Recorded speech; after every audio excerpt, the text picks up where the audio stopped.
Jesse James was raised in a Missouri farm, and their family shared sympathy for the Southern cause when the American Civil War began. His brother Frank joined Quantrill's Confederate guerrillas and became friends with Cole Younger. Jesse joined Bloody Bill Anderson's guerrilla gang. After the war ended, Jesse reportedly was shot and severely wounded by Federal soldiers while under the flag of truce. In 1866, Jesse and Frank, along with 8 other men, started their outlaw career by robbing a bank in Liberty, Missouri. That same year, Cole Younger joined the gang, and his brothers followed in the next few years. The James Gang robbed banks across Iowa, Alabama, Texas, and began holding up trains in 1873. They also targeted stagecoaches, stores, and individuals. Their exploits were often exaggerated and romanticized by writers to cater to Eastern readers who had an appetite for thrilling Western tales, just like we do now. Jesse became a romantic figure amongst the Missouri Ozark people, who saw him as driven to a life of crime by authorities who never forgave his Southern allegiance. Jesse and Frank often justified their crimes as persecution. On September 7th of 1876, the James Gang nearly met its end while trying to rob a bank in Northfield, Minnesota, called the First National Bank. Only the James brothers escaped. In 1879, they formed a new gang and resumed robbing. In 1881, Missouri Governor Thomas T. Crittenden offered a $10,000 reward for their capture. Crittenden allegedly promised immunity for Robert Ford, whose brother Charlie was in the gang, if he killed Jesse. Jesse, living under the pseudonym Thomas Howard, was shot in the back of the head by Robert Ford while he was adjusting a picture frame in his house. Robert Ford was later portrayed as a traitor, especially in the folk song, The Battle of Jesse James. Ford was eventually shot in Creede, Colorado in 1892 by Edward Caphart O'Kelly, who was seen by some as Jesse's avenger.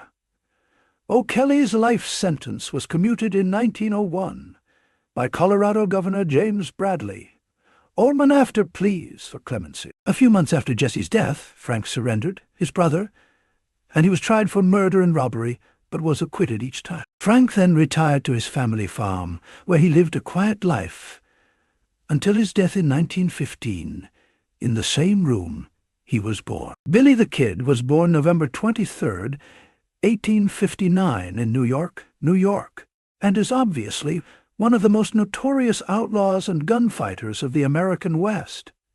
Despite his claim of 21 men killed, we think the number is fewer than 10. He was born on New York's East Side, and his birth name is Henry McCarty, or William H. Bonney, Jr. He moved with his family to Kansas as a child. After his father died, his mother remarried, and the family relocated to Colorado, and then later to New Mexico. In his early teens, Billy turned to a life of crime wandering the Southwest and northern Mexico, often in the company of gangs. Billy's criminal activity escalated until he was captured by Sheriff Pat Garrett in December of 1880. He was tried for a murder in April of 1881 in Mesilla, New Mexico, found guilty and sentenced to hang. However, on April 28, 1881, Billy made a daring escape from jail, killing 2 deputies in the process, and he remained a fugitive until Pat Garrett tracked him down. On the evening of July 14, 1881, at a ranch home of Pete Maxwell in Fort Sumner, New Mexico, Billy the Kid met his end. Garrett, having been tipped off about Billy's whereabouts, waited in Maxwell's darkened bedroom. When Billy entered, he was reportedly unarmed and asked in Spanish, "Who is this?" Garrett responds with 2 fatal shots, one hitting Billy in the chest, killing him instantly. The dramatic end of his life cemented Billy the Kid's status as arguably the most legendary figure of the Wild West. You can find Billy's grave in Fort Sumner, New Mexico, and his life and death have inspired countless stories and legends. There remains some debate of his true identity, Like I said earlier, he is known as Henry McCarty during his childhood. He would later use the name William H. Bonney, Jr. Another theory suggests that Billy the Kid was actually Ollie L. Roberts, or Brushy Bill, who purportedly escaped and lived in Mexico and the U.S. Southwest and performed Wild West shows until formed Wild West Show. 1950s. Butch Cassidy was a notorious American outlaw and a leading member of the Wild Bunch, a gang of bank and train robbers who operated throughout the western United States in the 1880s and 90s. Robert Parker, who later took on the alias Butch Cassidy, adopted his new name from Mike Cassidy, an older outlaw who taught him cattle wrestling and gunsling between 1884 and 1887. Except for the 2 years spent working as a cowboy from 1991 to 1992, and another 2 years in the Wyoming State Prison, 1994 to 1996, Butch Cassidy spent most of his life in the company of various outlaws. His closest friend and partner in crime was L.Z. Lay. Together, whether alone or part of the gang, they robbed numerous trains and banks and paymasters and wrestled horses and cattle. In 1899, after L.Z. Lay was arrested and imprisoned, Cassidy teamed up with Harry Longbaugh, known as the Sundance Kid, which we're going to cover right after this. With law enforcement, including Sheriff Posses and Pinkerton detectives, closing in on the members of the Wild Bunch, Cassidy and Sundance's girlfriend at a place, fled to New York City, and then to South America in 1901. From 1902 to 1906, they owned and operated a ranch in the Chubut province of Argentina.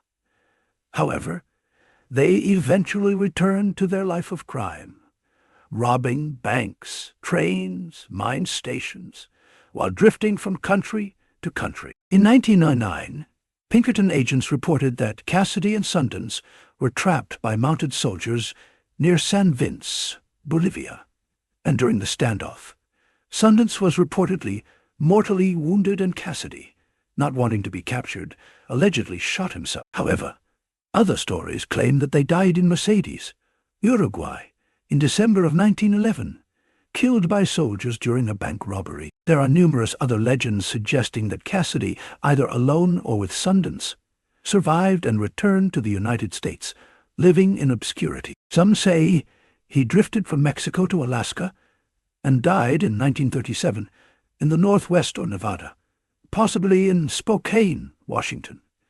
Now, there are varying accounts that contribute to the mystery of it. Before social media and the internet, a lot of legends were born from this. Probably was killed in South America. But there are still some accounts that him and Sundance survived. And we'll move right into his partner in crime, the Sundance Kid, even though we kind of touched on their end of life. So, Harry Longbaugh, who later became known as the Sundance Kid, left home at the age of 15. He earned his nickname from the town of Sundance, Wyoming, where he was imprisoned from August of 1887 to February of 1889 for stealing a horse. After his release, he headed to the outlaw hideout known as Hole in the Wall in central Wyoming, marking the beginning of his criminal career. At the turn of the century, the Sundance Kid partnered with Butch Cassidy and Cassidy's girlfriend at a place. Again, we just talked about that. In 1901, the trio fled to New York City, then moved to South America, where they established their ranch. And same thing with Sundance, as it was with Cassidy. They had a ranch. Then by 1906, they kind of got back in their old lifestyle of robbing banks and trains across Argentina, Bolivia, Chile, and Peru. And Sundance briefly escorted the ailing at a place back to the United States in 1907 before returning to South America to rejoin Cassidy. And then, in 1909, according to Pinkerton detectives, Sundance and Butch Cassidy were cornered by Bolivian cavalry, and then they were both claimed to have been shot then. Same thing with Butch Cassidy on his end of life. There are some reports or legends that say that Sundance survived and then returned to the United States, living under the alias Harry Long. Some believe he died in obscurity somewhere in the West, perhaps in Casper, Wyoming, they think. The legends say, in the 1930s. And some legends and accounts say as late as 1957, which we are not that far removed from. John Wesley Hardin was the most notorious killer and quick-draw gunman of the Texas frontier, responsible for the deaths of at least 21 men in gun duels and ambushes between 1868 and 1877. Growing up during the turbulent Reconstruction period of the defeated South, Hardin developed a strong anti-black and anti-Yankee sentiment. At the age of 15 in 1868, he killed his first man, who was an ex-slave. From that point on, Hardin's life was marked by gunslinging, dueling, gambling, and drinking. Over his career, he killed at least 8 Union soldiers and 4 black policemen who were pursuing him on various murder charges. Hardin's violent spree eventually led him to flee Texas, but he was captured in Pensacola and returned to Austin, Texas for trial in September of 1877. Convicted, he was sentenced to 25 years of hard labor in the state prison in Huntsville. After serving 17 years, he was pardoned in 1894 and retired to Gonzales, Texas, where he lived a relatively peaceful life with his 3 children. His wife, who he married in 1872, died while he was in prison. Hardin remarried, but soon abandoned his new wife and moved to El Paso, where he reverted to a life of dissipation and thievery. On August 19, 1895, while standing at a bar at the Acme Saloon, Hardin was shot in the back of the head by John Selman Sr., an El Paso policeman and fellow thief, who Hardin had a long-standing feud. Selman was subsequently tried for Hardin's murder, but was acquitted. Hardin's life and exploits were chronicled in his autobiography, The Life of John Wesley Hardin, as written by himself, published posthumously in 1896. This self-advertised account cemented his legacy as one of the most infamous figures of the Texas frontier. Sam Bass was an infamous American Western outlaw whose life ended in a dramatic showdown with the Texas Rangers. At the age of 18, Bass left his Indiana home and made his way to Texas, where he met Joel Collins in 1874. The 2 men became friends, and in 1876 they participated in a cattle drive up north. However, they soon turned to a life of crime, robbing stagecoaches. In September 1877, along with 4 others, Bass and Collins robbed a Union Pacific train in Big Springs, Nebraska, making off with $65,000 in gold coins and other valuables. Returning to Texas, Bass formed a gang and continued his career as an outlaw, primarily focusing on train robberies. The Texas Rangers were hot on his trail, however, and in July of 1878, a former associate named Jim Murphy betrayed Bass to the Rangers. As Bass attempted to rob a bank in Round Rock, Texas, the Rangers ambushed. He was shot and seriously wounded. He died 2 days later on his 27th birthday. Sam Bass' career as an outlaw was pretty short compared to some of the others, but very impactful. His robbery of the Union Pacific train became one of the most famous crimes of the time, and his eventual death at the hands of the Texas Rangers only added to his legend. Let me introduce you to the Bandit Queen herself, Belle Starr. Belle Starr, the notorious outlaw, had a fascinating and tumultuous life filled with adventure and tragedy. Born as Myra Belle Shirley in a log cabin near Carthage, Missouri, on February 5th of 1848, she grew up in a family with a colorful past. Her father, Judge John Shirley, was a bit of a rebel from a wealthy Virginia family who had moved west and married 3 times. Belle's mother, Elizabeth Pennington, hailed from the feuding Hatfields and McCoy family. In her early years, Belle enjoyed a privileged upbringing, attending the Carthage Female Academy.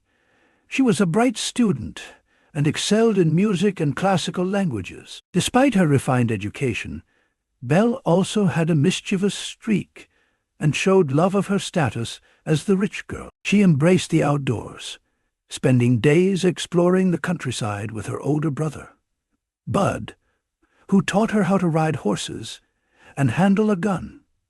Belle's life took a dramatic turn when the Kansas-Missouri border war erupted. This war tore communities apart, forcing people to take sides and actually turning neighbors into enemies. Belle's brother, Bud, joined Quantrill's Raiders, a band of Confederate guerrillas. He actually served as a scout and achieved the rank of captain, but Bud was killed in June of 1864, and it was a devastating loss to the family, which led them to face financial hardships. Due to the raids that happened during the war, and Belle's father decided to sell their property and move down to Texas. It was in Texas that Belle's path crossed with some of the most notorious outlaws of his time. The famous James Younger Gang, which included Jesse and Frank James, arrived in Texas after robbing their first bank in Liberty, Missouri. Belle was immediately drawn to Cole Younger and became infatuated with him. Even with all this, she actually married another man named Jim Reed, who she had known back in Missouri. They settled in Texas, initially living with Belle's family before moving to Missouri, where they had 2 children. Although rumors circulated that Belle had another relationship with Cole Younger and actually bore his child, even though there's not any evidence to support this case. Belle's marriage to Jim Reed was okay with her family. He wasn't a wanted man yet. But Reed's outlaw activity actually caught up with him, and he was killed in a gunfight in 1874, and that left Belle a widow with 2 young children, and she took to the outlaw trail. During her time as an outlaw, Belle became involved with 7 different outlaws, including Blue Duck and eventually Sam Starr, a Cherokee. Belle and Sam settled down on a farm in Oklahoma, which Belle's named Younger's Bend in honor of Cole Younger. They formed their own gang and engaged in wrestling, horse stealing, and bootlegging whiskey to Native Americans. Belle's intelligence and careful planning earned her the reputation as the brains behind the operation. Belle's criminal activity did not go unnoticed, and she repeatedly found herself in conflict with the law. Judge Isaac Park, known as, quote, the hanging judge, it's pretty terrifying if you're an outlaw, was determined to bring Belle to justice. Although she was arrested multiple times, she often evaded conviction due to lack of evidence.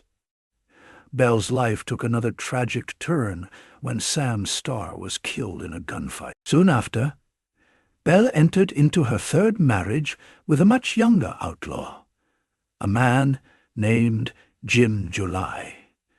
Their relationship was stormy, and there were actually reports of domestic violence. It is believed that July even attempted to have Belle killed. Ultimately, Belle Starr met her end on February 3rd of 1889, when she was ambushed and shot to death on a country road at the age of 41. Her death sparked an investigation, and several suspects were questioned, including her husband, Jim July, her son Ed, her daughter Pearl, and a neighbor named Watson. The circumstances surrounding Belle's death remained somewhat mysterious, with rumors of family discord, possibly incestuous relationships, and conflicts over marriage alliances. It's very shady, very mysterious. Belle was laid to rest in the front yard of her cabin at Younger's Bend. Her daughter Pearl later had a monument erected over her grave, featuring an image of Belle's favorite horse, Venus. Pretty cool name. The inscription on the stone expresses a sentiment that Belle's spirit still shone bright despite the loss of her physical form. Belle Starr's life was filled with adventure, danger, and tragedy. She embraced the life of an outlaw, became an iconic figure of the that still captivates the fans, like us, of the Wild West to this day. Jim Miller, also known as Killer Miller, was an outlaw born in Van Buren, Arkansas, in 1861. His family moved to Texas when he was just 1 year old. Miller's life of crime began with the murder of his sister's husband, a man named John Coop, in 1880. Coop was found dead in his bed with a shotgun blast, and Miller was soon arrested since he was known to hate his brother-in-law. Although he was sentenced to life in prison, his attorneys took the case to the Texas Court of Appeals, and the conviction was overturned on a technicality. However, this encounter with the law did not deter Miller from a life of crime. He joined an outlaw gang in San Saba County, Texas, and began robbing trains and stagecoaches while committing murders. Miller even bought a saloon in San Saba and became an assassin, earning a reputation for completing jobs quickly and efficiently for a fee that varied between $150 and $2,000. He was notorious for assassinating his targets at night with a shotgun, and despite his work, Miller never drank, cursed, or smoked, even though in the picture he's smoking a cigar. So I'm assuming he smoked cigars, maybe just not cigarettes. He was always well-dressed in a regularly attended church, and that earned him the nickname Deacon Miller, on top of his other nickname, Killer Miller. In 1893, Miller became the town marshal of Pecos, Texas, and earned a reputation for killing Mexicans, claiming that they were trying to escape. He then began a feud with the Pecos sheriff, George Bud Frazier. Frazier contacted the Texas Rangers to intercept Miller's plans to shoot him when he returned to town, resulting in Miller's arrest to conspire to kill the sheriff. However, Miller managed to avoid conviction by having his henchmen track down and kill all of the witnesses. The feud between Frazier and Miller culminated in 1894 when Frazier encountered Miller on the street and opened fire, leaving him for dead. However, Killer Miller had been wearing a metal breastplate under his black frock, and he survived the encounter. Frazier eventually moved to New Mexico after losing his sheriff election. Despite his family's wealth through real estate, Miller continued to work as an assassin into the early 1900s. His assassination business rivals attorneys, lawmen, and anyone who received an assassination request. Despite being seen during these assassinations, Miller managed to stay out of jail either by claiming self-defense or just having all of the witnesses murdered before trial. Miller's luck ran out in 1909 when he was contracted by ranchers Jesse West and Joe Allen to assassinate cattle rancher and former Deputy U.S. Marshal Gus Bobbitt in Ida, Oklahoma. Miller shot Bobbitt with a shotgun, his signature move, but a 19-year-old cowhand named Oscar Peeler witnessed the crime and turned the men in. The Texas Rangers tracked the men down and extradited them to Oklahoma to stay in trial. However, Ida residents were aware of Miller's reputation for getting his convictions overturned and decided to take matters into their own hands. A lynch mob of 30-40 people broke into the jail and dragged Miller and his 3 accomplices to a stable behind the jail. Despite his accomplices' pleas, Miller remained stone cold and requested a diamond ring be given to his wife and wear his black hat during the hanging. His request was granted, and he shouted, quote, "Let her rip," before voluntarily stepping off the box to hang. Miller's body was returned to Texas, and he's buried in Oakwood Cemetery in Fort Worth.